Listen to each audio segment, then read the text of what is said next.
Capítulo 301. Un pesado silencio envolvía el vagón. La impactante situación de ver el desierto sumergido en agua dejó a todos mirando atónitos por la ventana. Solo se oía, de vez en cuando, el golpeteo incesante de la lluvia contra las ventanas del tren y el traqueteo al recorrer los rieles. El vasto y desolado desierto de Mojave había desaparecido. En su lugar, un enorme lodazal ocupaba su espacio. Las dunas de arena estaban sumergidas bajo olas de color marrón oscuro, emergiendo como islas, y los caminos que cruzaban el desierto ya habían desaparecido bajo el agua desde hacía tiempo. Rocas sobresaliendo aquí y allá daban la impresión de ser restos de naufragios. Esto es descomunal. Es una catástrofe. La chocante noticia de que el Valle Central, donde se encuentra Sacramento, la capital de California del Norte, se había convertido por completo en un lago, había hecho que mi atención se centrara en esa región. Pero esta inundación estaba afectando de manera colosal a toda California. El desierto de Mojave, comparado con otros, recibía algo más de lluvia y contaba con ríos y lagos, lo que hacía que no fuera un lugar completamente inhabitable. Sin embargo, jamás había estado tan inundado como para convertirse en un lodazal. Al menos el tren no se ha detenido. Podríamos no haber llegado a Los Ángeles. Este desierto de Mojave era, tanto en mi vida pasada como en esta, un punto crucial de la red ferroviaria, así que si se bloqueaba aquí, era difícil acceder a California. Tal vez habría tenido que considerar un trayecto en barco. Así es, Majestad. A este ritmo, parece que llegaremos a Los Ángeles sin problemas. Asentía las palabras de Diego. Los Ángeles, capital de la California Central, era una de las ciudades que había sido reforzada cuidadosamente después del último gran terremoto. Se habían abierto nuevos canales de drenaje, reforzado los diques y duplicado las redes de comunicación. Los Ángeles, además de ser una gran ciudad con mucha historia, también estaba preparada para ser un punto de mando si no podíamos llegar al norte, a Sacramento. Cuando el tren llegó a la estación de Los Ángeles, el gobernador y los funcionarios de la ciudad ya estaban esperando. A pesar de llevar impermeables y paraguas, parecían ratones empapados, sin poder evitar mojarse bajo la torrencial lluvia. Sin embargo, al verme descender, sus rostros se iluminaron. Gracias por venir, Majestad. Personalmente, lamento tener que recibirlo en un momento tan difícil, pero su presencia traerá una gran esperanza a la gente de California. El gobernador, Antonio de Echandía, habló con cortesía. Su voz denotaba cansancio. Tenía una barba desaliñada y parecía no haber dormido en varios días. Por supuesto que vine. No es una situación normal. ¿Cuál es el estado de la ciudad? El gobernador de la California Central informó. Desde hace unos días, hemos convertido todas las instalaciones públicas en refugios. Iglesias, escuelas y oficinas gubernamentales están listas para acoger a los ciudadanos. Asentí.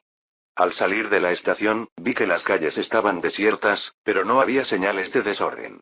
Policías y bomberos uniformados se movían con organización, y los ciudadanos avanzaban ordenadamente hacia los refugios. En la plaza frente a la catedral, monjas y voluntarios repartían mantas y suministros de emergencia. Al menos la ciudad no parece estar inundada. Así es.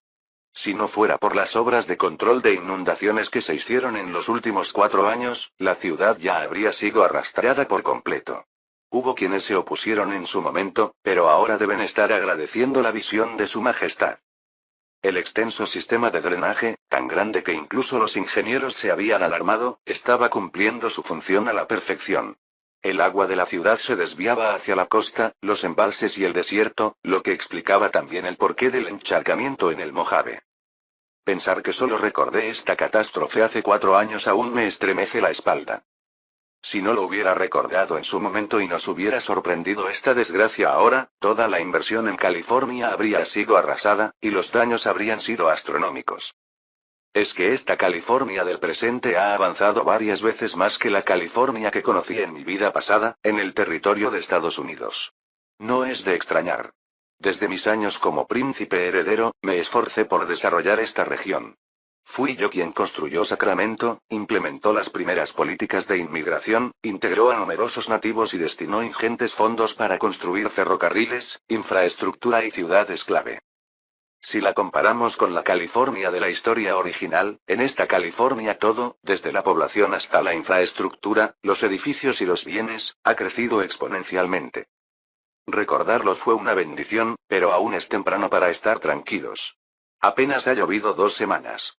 Lo que significa que probablemente lloverá otros 30 días. Según los registros de la gran inundación de California, la lluvia continuó por 43 días. Incluso solo con estas 2 semanas de lluvia, ya se están produciendo grandes inundaciones en toda California, y aún queda el triple de agua por caer. Vamos directamente al cuartel de bomberos.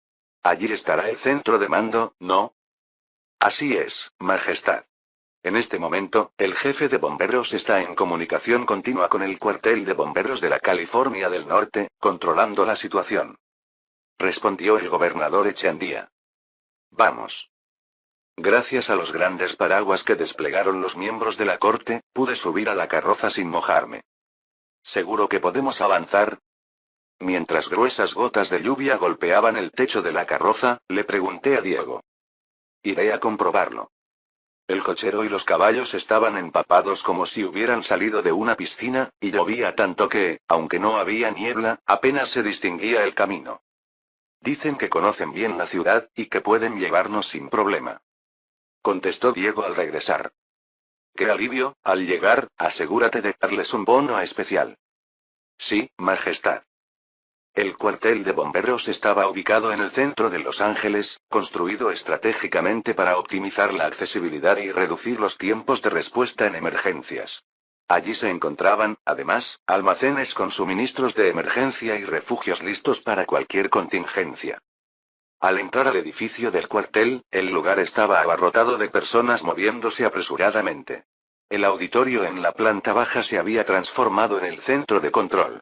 Un gran mapa de California colgaba en la pared, y varias mesas con telégrafos ocupaban el espacio, con operadores enviando y recibiendo mensajes sin descanso. Majestad, por aquí. Le haré un informe de la situación actual. El jefe de bomberos se acercó y, tras saludarme, fue directo al grano, sosteniendo en sus manos un montón de telegramas recién recibidos. La situación en el Valle de Sacramento es crítica, pero, por suerte, los diques y el sistema de drenaje están cumpliendo su función. El centro de la ciudad está seguro, aunque algunas zonas bajas en la periferia han comenzado a inundarse. Era lo que esperábamos. ¿El sistema de drenaje está funcionando correctamente? El Valle de Sacramento está rodeado por la cordillera de las Cascadas al norte, Sierra Nevada al este, la cordillera de la Costa y la bahía de San Francisco al oeste. Las zonas bajas están destinadas a inundarse. Sin embargo, se había construido un gran canal de drenaje hacia el sur. Mientras funcionara bien, no se convertiría en un lago. Así es, aunque con la lluvia constante, no podemos confiarnos. Además, nos preocupa que los diques en los ríos principales alcancen niveles peligrosos, ya que la nieve en la Sierra Nevada aún no se ha derretido por completo. ¿Ya tan pronto? Los diques construidos en los principales ríos, como el río Theater con la presa Oroville, el río American, el río Stanislaus y el río Tuolumne, no eran de gran tamaño por falta de tiempo, pero sí medianamente grandes. Y ya estaban alcanzando niveles críticos. En ese momento, el reloj de la pared sonó fuertemente. Justo al dar la hora, los telégrafos comenzaron a sonar al unísono, llenando el cuartel con el sonido frenético de los mensajes. Los operadores tomaban nota con urgencia. Informe desde el cuartel de Sacramento. El nivel de agua de la presa Oroville está subiendo 20 centímetros por hora, alcanzando ya el 90% de su capacidad máxima. Reporte de la región de la bahía de San Francisco. La marea alta y la lluvia intensa están provocando inundaciones en las zonas bajas costeras. El puerto ha reducido sus operaciones en un 80%, y se están realizando labores de carga de emergencia. Informe desde el centro del Valle de San Joaquín. El sistema de drenaje ha alcanzado el 80% de su capacidad. 3 áreas bajas en la periferia han comenzado a inundarse, y 150.000 hectáreas de tierras agrícolas están en riesgo. Cada reporte traía nuevas cifras que se reflejaban en el mapa detallado de California, con pines rojos marcando los puntos afectados, desde el Valle de Sacramento en el norte hasta Los Ángeles. El mapa se iba llenando cada vez más de manchas rojas. Informe de la Autoridad Portuaria de Los Ángeles. Las operaciones en el puerto de San Pedro están completamente detenidas. El sistema de drenaje que conecta con el centro de la ciudad ha alcanzado su límite. Informe del Condado de San Bernardino. El área del desierto de Mojave ha comenzado a inundarse por completo. La línea ferroviaria entre Barstow y Victorville está sumergida y se ha suspendido el servicio.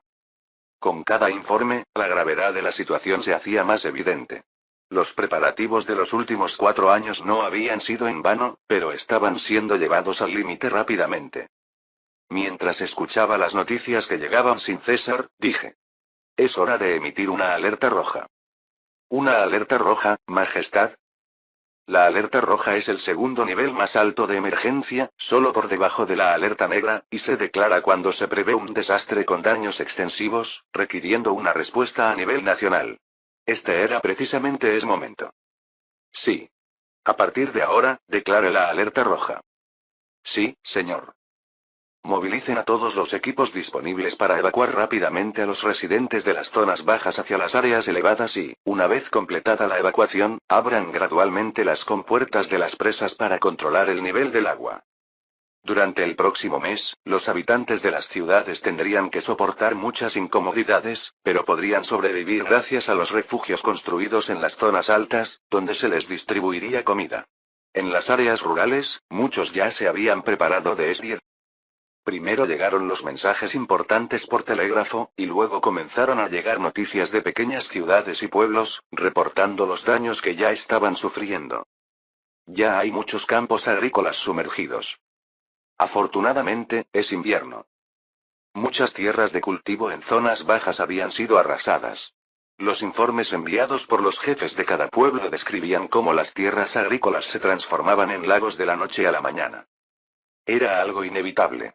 Excavar canales de drenaje a gran escala en cada rincón de California era una tarea titánica. Solo en las grandes ciudades se había logrado construir un sistema de drenaje significativo, y aún así, considerando la magnitud de California, no era fácil. Las pequeñas aldeas habían optado por refugios y almacenes de suministros en las zonas altas, y sus habitantes seguramente ya habrían subido a las colinas con sus pertenencias más valiosas hacía una semana. No podía imaginar la desolación de observar cómo se inundaban sus hogares y aldeas desde la altura. Aunque habían salvado sus pertenencias más preciadas, para la mayoría de los agricultores, su mayor posesión era su hogar y sus tierras.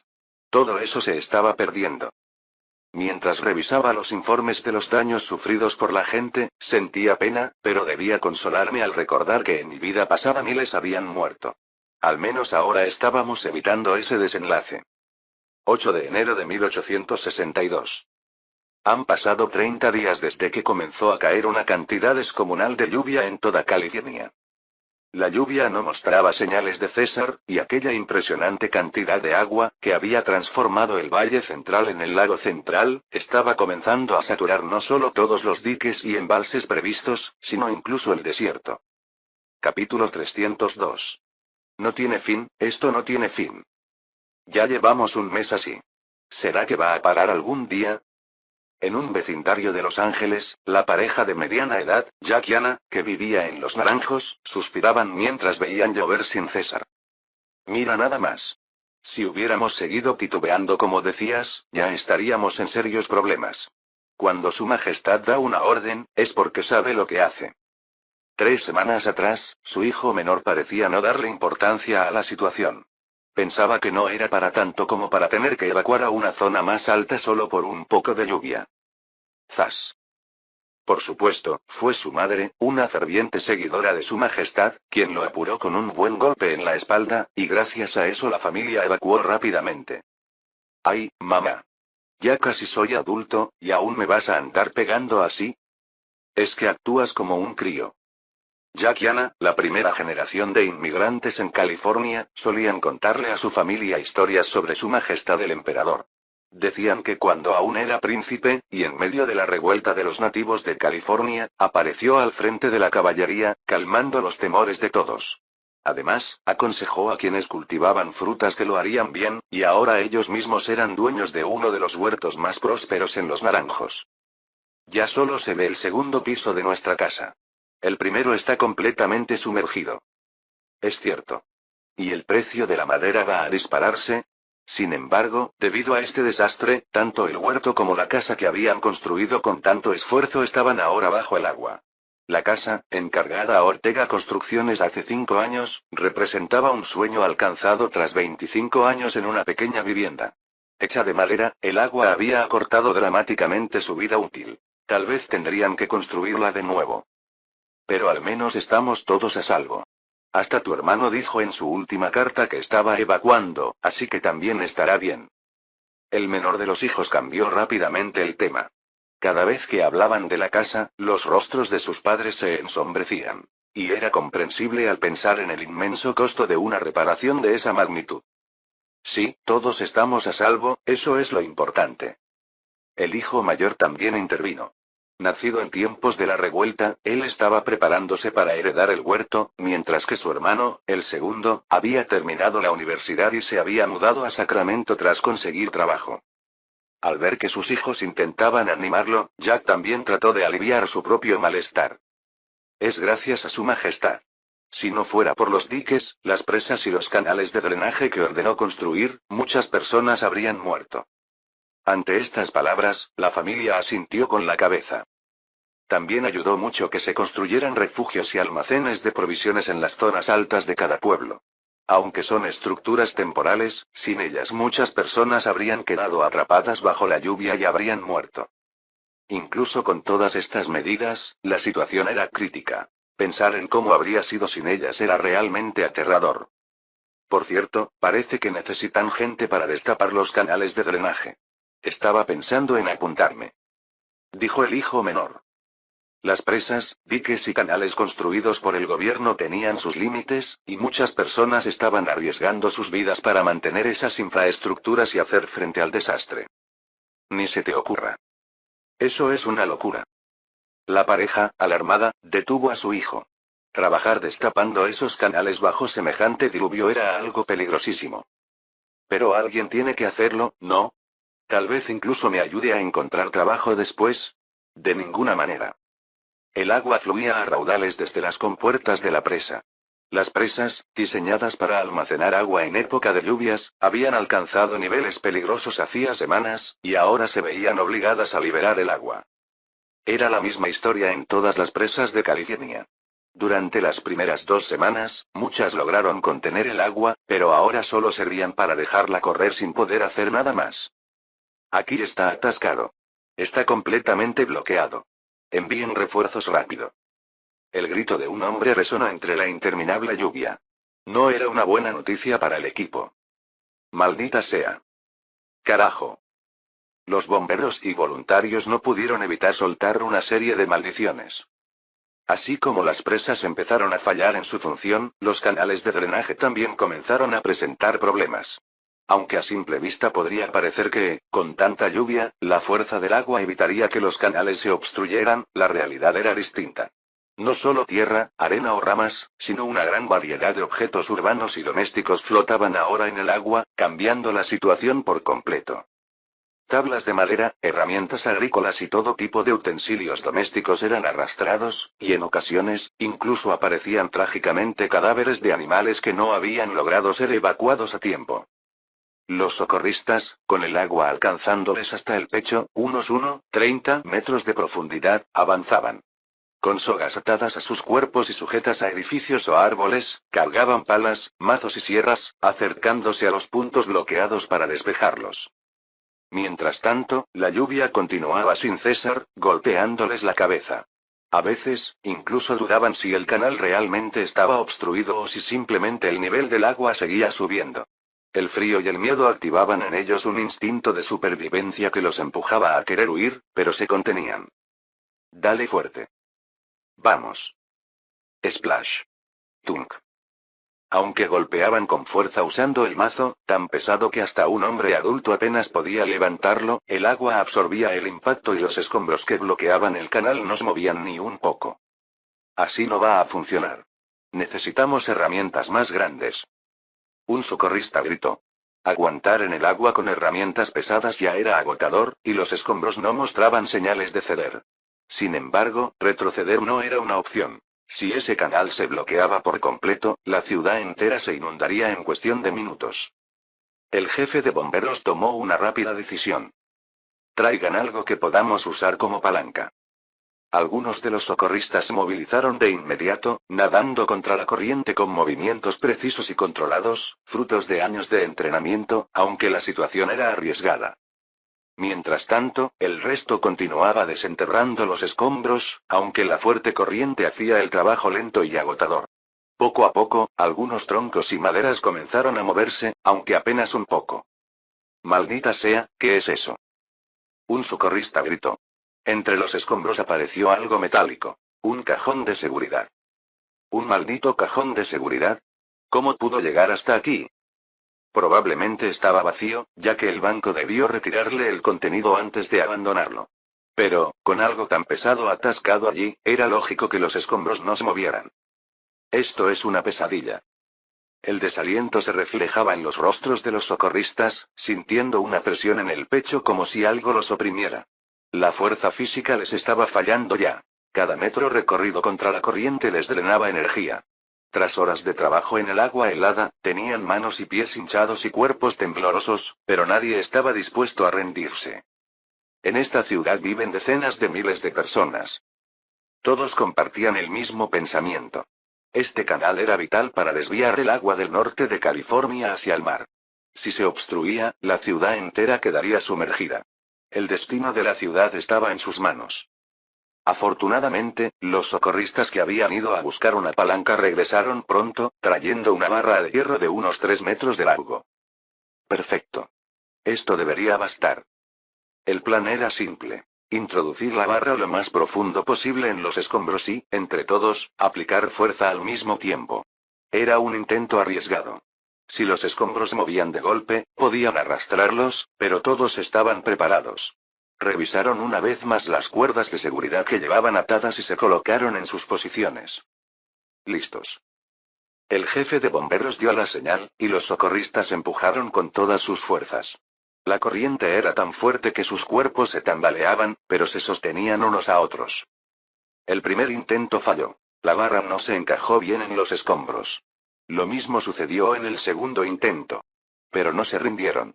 En el tercer intento, la barra finalmente encontró un buen punto de apoyo. Ahora. 10 socorristas se colgaron del extremo de la barra. Algo se movió. Los escombros empezaron a ceder lentamente. ¡Bum! Una gran vibración se sintió de repente. El cajón de seguridad se movió, desestabilizando el montón de escombros. Los socorristas se aferraron desesperadamente. ¡Woosh! En un instante, se formó un enorme remolino. Los escombros se derrumbaron, y el agua, antes bloqueada, comenzó a fluir rápidamente. Los socorristas se sostenían de las cuerdas con todas sus fuerzas mientras el agua los rodeaba. Finalmente, el nivel del agua empezó a bajar. Al ver que el flujo se normalizaba, los socorristas respiraron aliviados. 21 de enero de 1862. Esta vez parece que sí ha terminado. Lleva 24 horas sin llover. Diego comentó. Después de 43 días de lluvia ininterrumpida, la tormenta había cesado la noche anterior.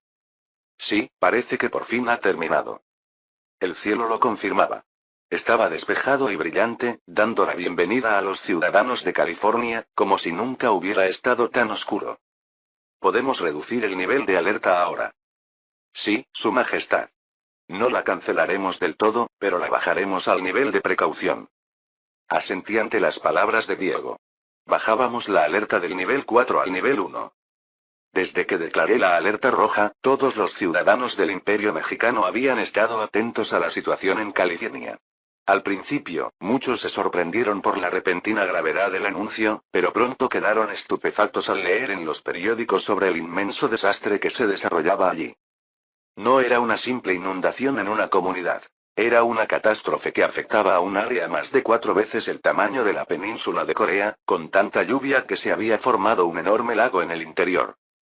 Al pasar de los 30 días de lluvia, el desierto de Mojave, superando el nivel de agua embarrada, comenzó a inundarse, cortando completamente las líneas ferroviarias hacia California. A través de los canales de drenaje, el agua llegó hasta el desierto de Sonora, aún más grande. Ha habido daños mayores de lo esperado, pero, dentro de todo, logramos contenerlo.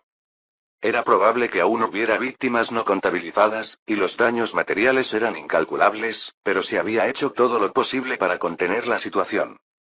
Quiero que junto con la declaración del fin de la gran inundación, se organice una ceremonia de condecoración para los héroes que participaron. Deben recibir el mayor reconocimiento posible. Muchos héroes dieron un paso adelante para minimizar los daños. Ofrecerse a destapar los canales con el agua hasta el pecho no era tarea fácil. Era una labor extremadamente peligrosa, y de hecho, muchos valientes fueron arrastrados por la corriente, golpeados por escombros, heridos o incluso perdieron la vida. Sí, Su Majestad. Cuando Diego transmitió mis palabras, se escucharon vítores desde el cuartel de bomberos. Al fin podrían descansar un poco. Incluso quienes no estuvieron en el frente habían trabajado incansablemente durante los últimos 43 días. Aunque yo trabajaba en un despacho separado, el hecho de que el emperador estuviera en el mismo edificio supervisando la situación debió haberles supuesto una gran presión. La gente comenzó a salir de los refugios, y al ver el cielo despejado, sus rostros se iluminaron con sonrisas de alivio.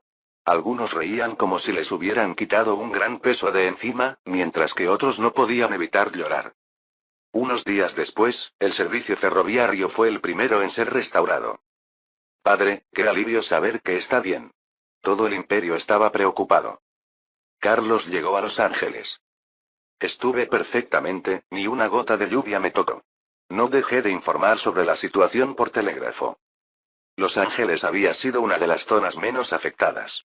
Tenía varios canales de drenaje que llevaban el agua hacia el mar, y algunos al sur, por lo que, a pesar de la cantidad de lluvia, el nivel de agua no subió demasiado. Aún así, fue mucho trabajo. ¿Debería haber estado aquí con usted? Carlos, que se había graduado de la universidad el año pasado, estaba recibiendo formación como sucesor. Si el emperador y el príncipe hubieran venido juntos y les hubiera pasado algo, ¿qué crees que habría ocurrido? Entonces debería haber venido yo solo, y usted habría protegido Morelia. Parecía que a Carlos le pesaba el hecho de que yo había afrontado esta situación de desastre mientras él no podía estar presente. Coloqué mi mano sobre su hombro y le hablé. No, tú eres el futuro del imperio. Yo ya soy un abuelo con nietos. Después de haber esperado 4 años en la academia militar y otros 4 en la universidad, no pensaba alargar mucho más su educación como sucesor. Carlos estaba en la flor de su vida, con la mente clara y la energía intacta. Por mi parte, deseaba empezar a descansar.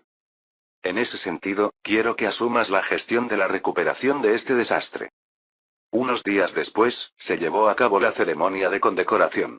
Fue un acto de agradecimiento hacia quienes asumieron riesgos en medio de la catástrofe. Carlos y yo expresamos nuestro más sincero agradecimiento a todos esos héroes. Capítulo 303. Febrero de 1862. La gran inundación de California había terminado. Más que superar el desastre, sobrevivir era la palabra correcta. Las pérdidas materiales fueron enormes, y hubo víctimas mortales. La mayoría de los fallecidos fueron los miembros del equipo que participaron en el operativo. No puedo creer que recibamos el agradecimiento de ustedes dos, dijo uno de los rescatistas, aún incrédulo. Lo merecen, respondí, aprobador. Era la primera vez que el príncipe heredero y yo, como emperador, expresábamos nuestro agradecimiento y respeto de esta manera. Quería elogiar a aquellos que demostraron valor en favor de los demás y convertirlos en un ejemplo para el imperio. Pac. Al posar junto a los rescatistas, una lluvia de flashes nos envolvió a Carlos y a mí. No hay duda de que Su Majestad lo sabía todo de antemano. Exacto, si no hubiera estado preparado, ¿qué habríamos hecho? Murmuraban algunos habitantes de California, quienes, aún en medio de la desolación, no dejaban de alabarme. Algunos afirmaban que el emperador había previsto el desastre, como si fuera un profeta. Lo que temíamos ha sucedido, dije en voz baja. Sí, Su Majestad. Me encargaré de sofocar esos rumores de inmediato, respondió Diego con determinación. Hazlo. Si intentaba desmentirlo públicamente, solo haría más grande el problema. Lo mejor era extinguir esos rumores de manera discreta. Diego salió, y me quedé solo en el despacho. ¿Será que ya, por fin, todo ha terminado? Tenía una montaña de papeles sobre el escritorio, pero no encontraba fuerzas para seguir. Estaba agotado. Desde 1822 hasta 1862. Ocupé este cargo a los 15 años y he trabajado sin descanso hasta los 55. La pasión por ver crecer a México, aquel país que en mi vida pasada tanto lamenté, y la creencia de que Dios me observaba, fueron los motores que no me dejaron detenerme jamás. Desde España, que buscó recuperar sus colonias con escasos recursos, pasando por Francia, que pretendía tratar a México como su prestamista, los Estados Unidos, convencidos de su destino manifiesto de dominar América, hasta llegar a Inglaterra, el rey de la discordia en esta época, incontables enemigos acechaban a México, y jamás pude permitirme bajar la guardia. Sin embargo, México venció a cada uno de esos rivales y se convirtió en la nación más poderosa del mundo. Hasta las grandes calamidades que se interponían en nuestro camino fueron superadas. DRRRRK. Abrí el armario del despacho y saqué una botella de tequila. Miré el líquido por un instante. Este era el culpable de haberme traído a este mundo. Creo que, después de todo, una pequeña pausa no estaría mal. Un trago de tequila mientras contemplaba la vista de Ciudad de México durante las horas de trabajo. Era como un bálsamo para el alma cansada. Sentía que podría resistir hasta abdicar. Nunca tuve la intención de permanecer en el trono hasta la muerte. Desde los 15 años hasta ahora, ¿no era acaso demasiado severo? Planeaba abdicar, tal como hizo mi padre, dejando el cargo en manos de Carlos y disfrutar de una jubilación en el bello palacio de Iturbide. Con ese pensamiento, di el último sorbo a mi tequila. 4 años después. Honestamente, no sé si estoy listo, padre. Yo tampoco lo sabía, hijo. Pero, llegado el momento, uno se da cuenta de que puede hacerlo. Confío en que lo harás bien. Y si necesitas ayuda, sabes que aquí estaré. A pesar de los eventos que sucedieron, había llegado el momento que le había anunciado a Carlos. El impacto en el pueblo será enorme. ¿Todavía estás en buena forma, y vas a abdicar? Se sorprenderán, pero si quiero descansar, ¿qué pueden hacer? También soy humano. ¿No crees, Diego? Bueno, aunque a veces pareciera lo contrario, si su majestad se retira, creo que es lo mejor, dijo Diego, sonriendo a medias. ¿Qué? Ja ja ja ja ja. Tomándolo como una mezcla de broma y verdad, Diego permaneció a mi lado hasta el final, manteniéndose firme hasta el momento en que abdiqué. ¿Qué? El artículo expresaba preocupación por la repentina abdicación del emperador. Los diputados del Partido Nacional, junto con los del Partido Republicano y el Partido Conservador, intentaban disuadirme de mi decisión. Pero no solo ellos. También los altos funcionarios, la prensa y el pueblo estaban en un gran revuelo. Vamos, solo quiero retirarme un poco. Majestad, usted es mucho más que eso para el imperio, dijo Diego con una sonrisa amarga. Aunque oficialmente algunos se oponen y tanto el gobierno imperial como la Iglesia lo han negado, en el fondo muchos piensan que Su Majestad es un ángel enviado por Dios. Con el paso de los días, la situación comenzó a desbordarse en todo el imperio. La prensa, a la que había concedido libertad, publicaba artículos asegurando que la abdicación era una locura. Además, personas de todas partes del imperio llegaban a Ciudad de México para protestar en contra de mi decisión de abdicar. Majestad. Todavía lo necesitamos. Es cierto. Lidere nuestro camino por más tiempo. La verdad era que no había un motivo de peso. Después de convertir a ese país frágil e inseguro en el más poderoso del mundo, la noticia de mi abdicación llenaba al pueblo de incertidumbre y tristeza. Algunos creían que realmente no pensaba abdicar, sino que solo buscaba confirmar el apoyo del pueblo. Decenas de miles de personas se habían reunido en la plaza del Zócalo. No me queda más remedio que decirle unas palabras. La situación no era algo que pudiera ignorar. Tendría que dar un discurso al pueblo para explicar que, simplemente, quería retirarme. Marzo de 1866. Ciudad de México estaba radiante bajo el sol. Con la multitud conteniendo la respiración, subí al estrado. Sentía que mis años de experiencia me permitían ver cada rostro, a pesar de la cantidad de gente reunida. Vi expresiones de alivio, de tristeza, pensé que era un honor que la gente se sintiera tan conmovida por mi partida. Esa inmensa multitud permanecía en silencio, ansiosa por escucharme. Queridos ciudadanos del Imperio Mexicano. Comencé de inmediato, con honestidad, y fui directo al punto. Gracias. De todo corazón, gracias por todo. Ah. Era una despedida. Los que aún tenían esperanzas de que cancelara mi abdicación quedaron sorprendidos.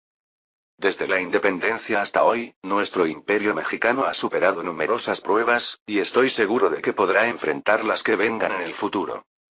Todos escuchaban en un profundo silencio, sin emitir un solo sonido. Sin embargo, antes de partir, les pido una última cosa. Acérquense al amor y alejen el odio. Muestren comprensión y tolerancia, no solo hacia sus familias, sino también hacia sus vecinos y demás ciudadanos. Si logran unir fuerzas sin importar el origen o el color de piel, nuestro imperio mexicano permanecerá como una gran nación. Todo lo que hoy es el imperio mexicano no se debe a la capacidad de una sola persona, sino al esfuerzo y al apoyo de cada uno de ustedes. Como vimos en la reciente inundación y en tantas guerras, si los héroes que aman a sus familias y a su país dan lo mejor de sí mismos, no hay nada que temer. Además, mi hijo, Carlos, lo hará bien. Yo les garantizo eso. Pero deben confiar en ustedes mismos. Nuestro imperio mexicano es una monarquía constitucional y, excepto por el emperador, todos los políticos son elegidos por ustedes. No desperdicien ese poder. Úsenlo sabiamente. Al terminar, miré a la plaza. Muchas miradas, antes llenas de angustia, ahora parecían más tranquilas. Viendo que mi mensaje había dado algo de paz, continué con un tono más ligero. Y recuerden, aunque abdique, no estoy muriendo ni me voy del imperio mexicano. Como ciudadano de esta gran nación y como padre, seguiré observando el futuro de México. No tienen nada de qué preocuparse. Vi a algunos asentir, incluso desde lejos. Entonces, hablaré más durante la ceremonia de retiro oficial.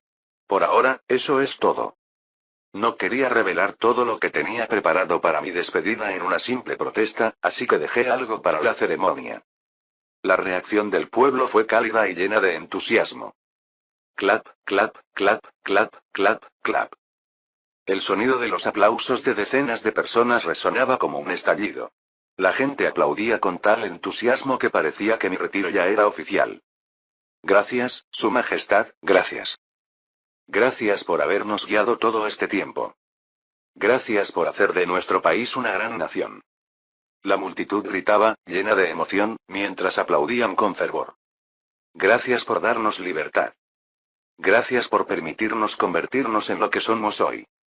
Observando sus rostros llenos de pasión, le dije a Diego con sinceridad. Aún no me he retirado. Ja ja ja.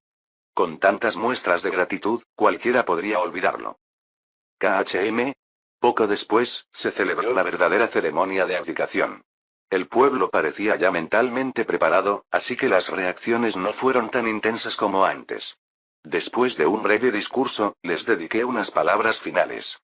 Para terminar, tengo un regalo para ustedes. Bueno, en realidad, es algo que siempre debió ser suyo. Anuncié que donaría al gobierno mi compañía ferroviaria y algunas otras empresas. Para que el capitalismo funcione bien, es esencial evitar los monopolios. Pero algunas de mis empresas se han convertido en monopolios en sí mismos. Algo lógico, siendo yo el emperador. Por eso, es justo que se las devuelva.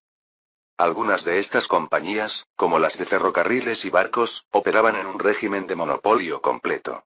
También doné parte de las acciones de otras 10 empresas, incluidas constructoras y empresas de motores eléctricos, un patrimonio de valor suficiente como para convertir a cualquiera en el hombre más rico del imperio mexicano.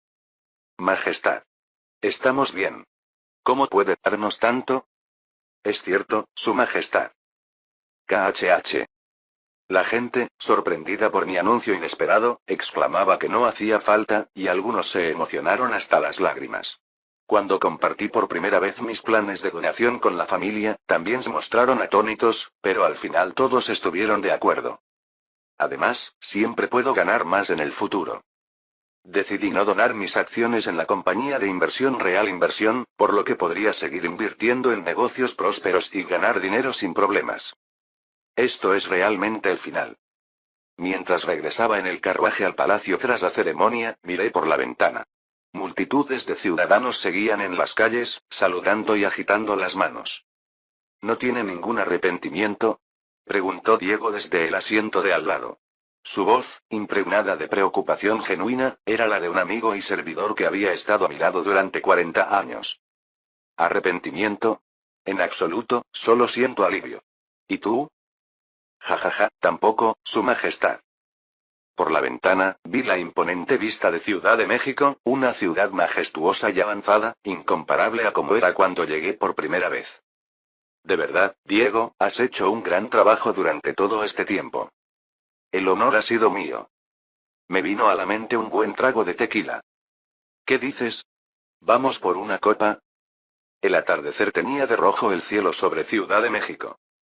Así, terminé mi camino como emperador del Imperio Mexicano. Fin.